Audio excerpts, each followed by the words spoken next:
Hello प्यारे बच्चों, हम नाइन्थ मैथमेटिक्स का पहला चैप्टर नंबर सिस्टम कर रहे हैं, जिसमें हम पहले ही ये पढ़ चुके हैं कि नेचुरल नंबर्स, होल नंबर्स और इंटीजर्स क्या होते हैं, और हम रैशनल नंबर के बारे में भी इंट्रोडक्शन पढ़ चुके हैं।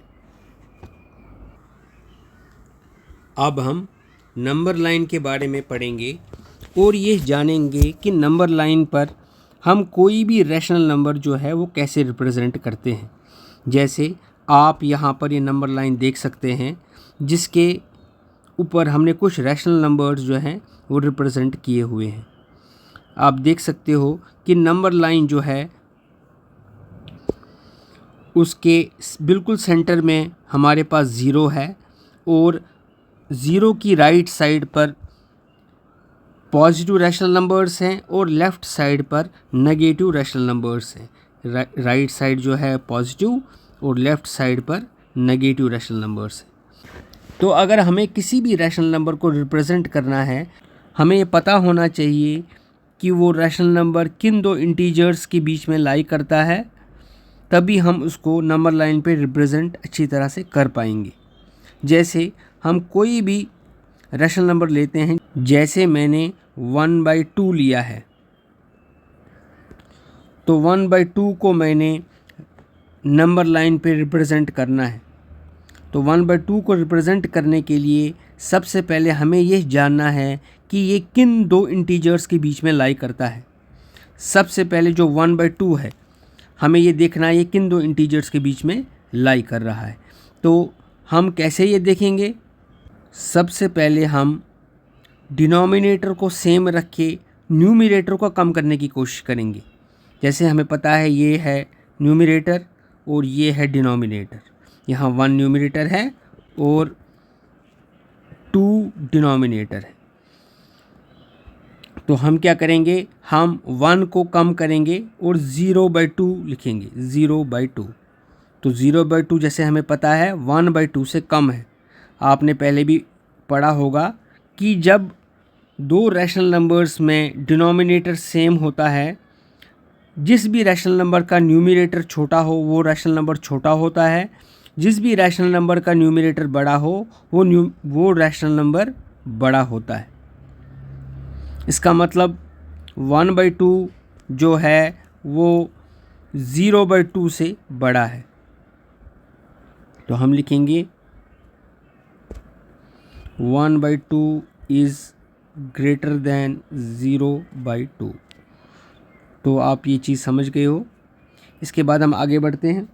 इसी तरह से अगर हम जो 1/2 है उससे बड़ा एक रैशनल नंबर लेते हैं, हम लेते हैं 2/2। जो 2/2 रैशनल नंबर है ये 1/2 से तो बड़ा है, और 1/2 जो है वो 0/2 से बड़ा है। तो हम देख रहे हैं जो 0/2 है वो छोटा है 1/2 से, जो छोटा है 2/2 से। इतना आप समझ गए होंगे। अब हम ये देखते हैं कि 0/2 जो है वो किसके बराबर है, क्योंकि मैं पहले भी आपको कह चुका हूँ, अगर न्यूमरेटर 0 होता है तो डिनोमिनेटर कुछ भी हो, 0 के बगैर कुछ भी डिनोमिनेटर हो, तो उस रैशनल नंबर की वैल्यू होती है 0। इसी तरह से हमें हमेशा ये ध्यान रखना चाहिए कि अगर न्यूमरेटर और डिनोमिनेटर बराबर हों, जैसे यहाँ पर न्यूमरेटर और डिनोमिनेटर 2 हैं, दोनों बराबर हैं, चाहे दोनों यहाँ पर 2/2 है, चाहे 3/3 हो, 4/4 हो, 1/1 हो, तो ये हमेशा ही 1 के बराबर होता है। तो हम लिखेंगे 0/2 के बदले 0 और 2/2 के बदले 1। हम लिख सकते हैं 0 is less than 1/2 is less than 1। इसका मतलब 1/2 जो है वो नंबर लाइन पर 0 और 1 के बीच में है। यही हम पिछले पेज में समझे हैं। देखिए यहाँ पर अगर ये नंबर लाइन जो आपकी बुक में भी है, आप देखेंगे कि 1/2 जो है वो 0 और 1 के बीच में है। इसी तरह से हम बाकी सारे रैशनल नंबर्स भी देख सकते हैं कि वो किन दो इंटीजर्स के बीच में हैं, ताकि हम उन्हें नंबर लाइन पे रिप्रेजेंट कर सकें। मुझे आशा है कि आपको ये कंसेप्ट समझ आया होगा। इसके बाद हम यह जानेंगे कि किन्हीं भी दो रैशनल नंबर्स के बीच कोई रैशनल नंबर हम कैसे निकाल सकते हैं। उसके लिए हम कोई भी दो रैशनल नंबर ले लेते हैं। जैसे मैंने अभी वाला रैशनल नंबर ही लिया 1/2 और लिया 1/3, ये दो रैशनल नंबर हमने लिए। इसके बाद हमें ये जानना है कि इन दोनों के बीच जो रैशनल नंबर है वो हम कैसे निकालेंगे। सबसे पहले, क्या आपको पता है कि इन दो रैशनल नंबर्स के बीच कितने रैशनल नंबर हैं? किन्हीं भी दो रैशनल नंबर्स के बीच हमारे पास इनफाइनाइट रैशनल नंबर्स हो सकते हैं। मतलब अगर कोई भी आप दो रैंडमली रैशनल नंबर ले लीजिए और अगर आप ढूंढें कि उन दो रैशनल नंबर्स के बीच कितने रैशनल नंबर हैं, तो हम ये जानेंगे कि उनके बीच अनगिनत रैशनल नंबर हैं। इतने रैशनल नंबर हैं कि आप गिनते गिनते थक जाओगे, लेकिन रैशनल नंबर ख़त्म नहीं होंगे। अब हमें जानना है कि 1/2 और 1/3 के बीच जो रैशनल नंबर है उसे हम कैसे निकालें। इसके दो मेन तरीके हैं। हम पहला तरीका देखते हैं। पहला तरीका है सिंपल, जैसे हम मीन या एवरेज निकालते हैं उसी तरीके से हम इन दो रैशनल नंबर्स के बीच रैशनल नंबर निकालेंगे। वो तरीका है, जो भी दो रैशनल नंबर दिए गए हैं, जैसे ये दो रैशनल नंबर दिए गए हैं 1/2 और 1/3, तो हम इन दोनों को ऐड करेंगे और इसको डिवाइड करेंगे 2 से। पहले हम ऐड करें ये दो रैशनल नंबर्स को, उसके बाद जो आंसर आएगा उसको 2 से डिवाइड करेंगे।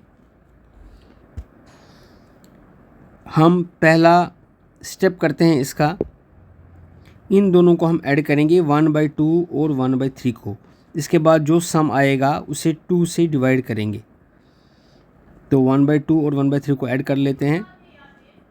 दो रैशनल नंबर्स को ऐड करने का तरीका आपको पता होगा, पिछली क्लास में आपने किया होगा।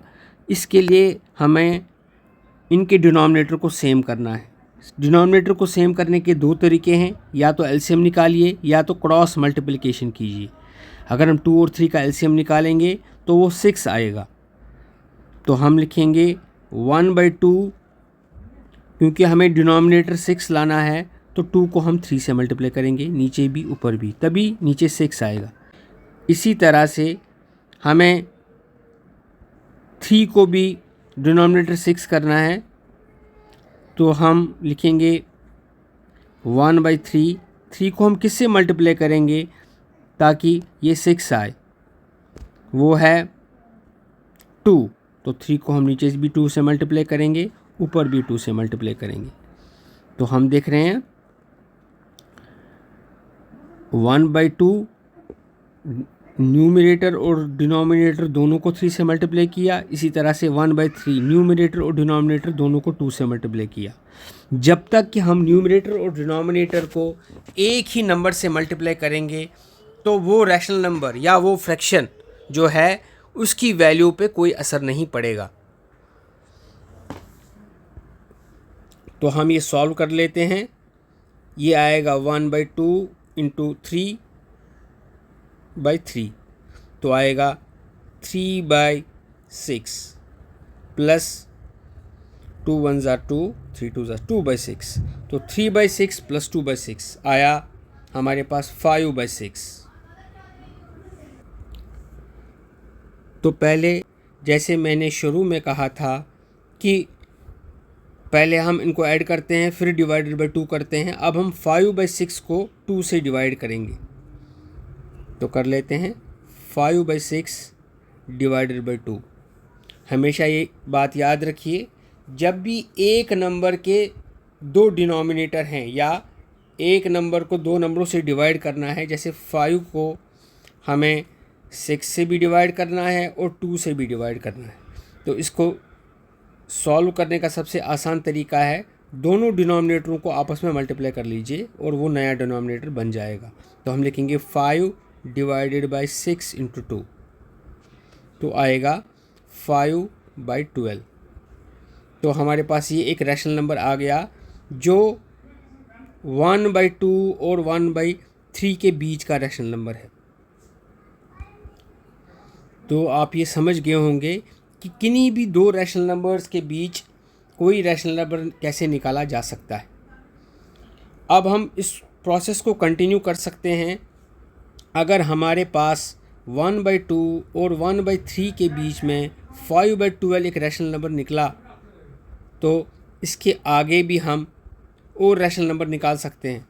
जैसे हम अब 1/2 और 5/12 को ऐड करेंगे, डिवाइडेड बाई 2 करेंगे, 5/12 और 1/3 को ऐड करेंगे और डिवाइडेड बाई 2 करेंगे। ऐसे ही ये प्रोसेस कंटिन्यू चलता जाएगा। जितने रैशनल नंबर हमें चाहिए उतने हमें मिल जाएंगे। इसके अलावा मैं एक छोटा सा आपको ट्रिक बताता हूँ कि हम कैसे वेरीफाई करें। अगर एग्ज़ाम में आपने ये क्वेश्चन किया हो, आपके पास टाइम हो क्वेश्चंस को चेक करने का, क्वेश्चंस को वेरीफाई करने का, तो आप कैसे इस क्वेश्चन को वेरीफाई करेंगे। तो सिंपल मेथड है, आप 1/2 ये जो है 1/2 इसको सॉल्व कीजिए, मतलब हुआ इसको डिवाइड कीजिए रफ में, 1 को 2 से डिवाइड कीजिए तो आंसर आएगा 0.5। अगर आपने डेसिमल में डिवीजन करना सीखा होगा तो आपको पता होगा आंसर 0.5 आएगा। इसी तरह से 1/3 जो है उसमें 1 को 3 से डिवाइड कीजिए तो आंसर आएगा 0.333 समथिंग, मतलब 0.33333 ये चलता जाएगा। रेकरिंग है, मतलब ख़त्म नहीं होगा, चलता जाएगा। अगर अब आपको इन दोनों के बीच का रैशनल नंबर ढूंढना है तो उसकी वैल्यू हमेशा 0.33 से ज़्यादा होनी चाहिए और 0.5 से कम होनी चाहिए। तो अब हम देखते हैं 5/12 की क्या वैल्यू इन दोनों के बीच में है। तो हम करेंगे 5 डिवाइडेड बाई 12, तो इसके बाद हम आंसर देखते हैं।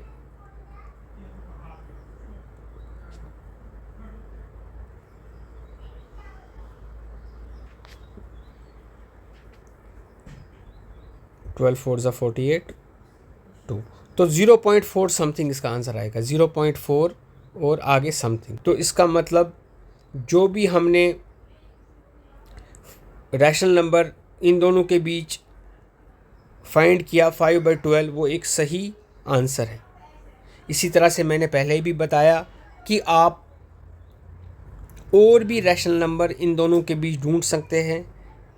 कैसे ढूंढ सकते हैं? 1/2 और 5/12 जो है उनको ऐड करके फिर डिवाइडेड बाई 2 कर सकते हैं। इसी तरह से 5/12 और 1/3 को ऐड करके फिर डिवाइडेड बाई 2 कर सकते हैं और इसी तरह से ये प्रोसेस कंटिन्यू चलती जाएगी। आज के लिए इतना ही।